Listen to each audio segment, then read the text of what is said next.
আপনারা জানেন যে এখানে তাদের অনেক বড় এটা তাদের ইন্টারেস্টের জায়গা, স্বার্থের জায়গা। এখানে কোটি কোটি টাকার বিষয়। কারণ এগুলো এই সাম্রাজ্য যখন তারা হাতছাড়া হয়ে যাচ্ছে, তো এই হাতছাড়া হওয়ার আগে তারা একটু ঝাঁকুনি দিবে, এটাই স্বাভাবিক।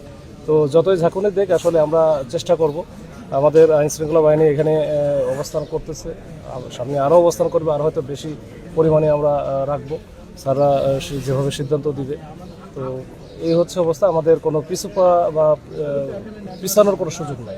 ইয়াসিন এবং রোকন দুজনকে আসলে সন্ত্রাসী সে যেই হোক, এখন ইয়াসিন না রোকন বা কারা কি, আমরা এটা এর পিছনে কারা আছে সকলকেই আমরা শনাক্ত করার বা আইডেন্টিফাই করার চেষ্টা করব, করে তাদেরকে আইনের আওতায় নিয়ে আসার আমরা চেষ্টা করব। সবাই একেবারে আমাদের যত আইন শৃঙ্খলা বাহিনী আছে, আমাদের মূল উদ্দেশ্যই হচ্ছে এই জঙ্গল সলিমপুরে আইন শৃঙ্খলা রক্ষা করা, এই জনপদে শান্তি শৃঙ্খলা ফিরিয়ে নিয়ে আসা, এখানে দেশের ভিতরে দেশ, রাষ্ট্রের ভিতরে রাষ্ট্র না বানাতে দেওয়া। এর জন্য যা যা করণীয় আমরা করবো। নজিরবিহীন অভিযানের পরে এখানে